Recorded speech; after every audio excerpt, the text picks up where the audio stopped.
A tool that we really love that we feel doesn't get the credit that it's due is cyber deception. And what cyber deception really is it's us presenting, think of like a piece of cheese on a mousetrap, something that is interesting to an attacker, a file that looks like it might contain passwords, a file that looks like it may contain all the company's financial data, or a computer that seems to be missing certain security tools. All of those things could sit on a network. And if the attacker has already gotten onto the network and starts looking around, they will see these things that are interesting. Now, some attackers may be smart and say, there's no way that all the company's financial data is kept on this one Excel sheet, or there's no way that they're keeping all the passwords on this Excel sheet. But there's plenty of them that will say, I don't know until I've opened it. And oftentimes they have to open it on their own machine. So they will transfer it off of the victim computer through whatever proxies. And then eventually they open it up on their side and they find out that they just opened a file full of garbage and random words, but it has now relayed a beacon back to us to say somebody opened this file and they are based in this country. And we would immediately know that, hey, there's an indication of compromise. Somebody is on their network that shouldn't be there.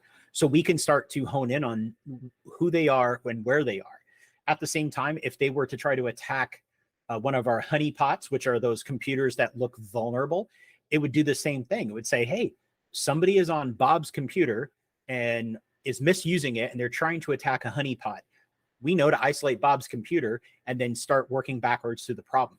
Attackers do not want to be detected. So if they think they've been detected, oftentimes they'll just break off the attack, or they will completely change their tactics and resort to something else. So if we can annoy them, if we can attribute information to them and slow down their efforts, oftentimes they'll just become frustrated, or they'll continue to feed us information as they're trying to do more and more on this network. And we're collecting more information about them to then work with law enforcement and other people in finding ways of providing attribution on who the attackers actually are. A couple of blogs and podcasts that I tend to look at are darkreading.com, which has a number of articles related to cybersecurity. Bleepingcomputer.com is another one. They provide not just a cybersecurity slant, but all things kind of computers.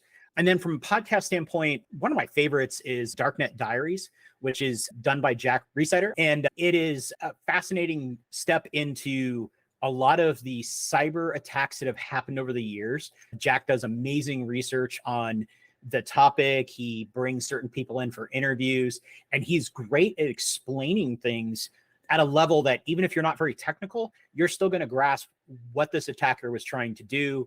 He's also great because he goes back into his podcast and he will leave updates at the end of episodes. So if somebody has finally been brought to justice, or if something has finally been shut down, he'll go back and update those episodes. So those are my recommendations, just, to dip a toe into the world of cyber. Those are good ones to do.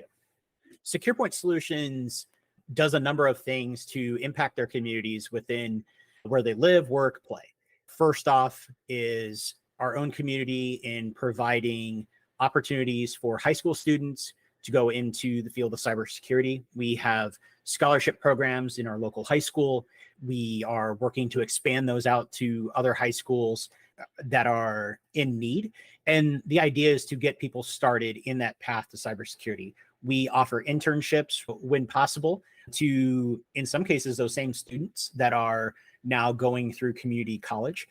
And then we also offer a work study program for the adults that are maybe looking to transition into cybersecurity, but not doing it the traditional method through college or certifications. In our work study program, we offer them the ability to do work within our lab, do work within some of our testing environments. And in return, we are providing them training opportunities, whether they're subscription-based online tools, spending office hours with students or with the work study people to help them along, and just trying to grow the security community the best way we know how. Other areas that we're passionate about is we're supportive of a number of nonprofits here in Iowa, and we are working to help nonprofits in other states where our employees live and work, just because that sort of thing matters to the local community. It's something that we feel that if we're able to do it, then we absolutely should impact those places. Somebody who I really respect once said that if you can help, then you should help with not just your treasury, but also with your time and your talents. We see too many businesses stand there with a really big golf check and look super cool, but who actually helped mentor these students at a girls and boys club? Who packed food bags at a food bank? If you throw money at the problem, that's great. The money is useful, but giving your time and your talent actually shows that you're really invested in what that organization believes in. And that's what we're trying to do here.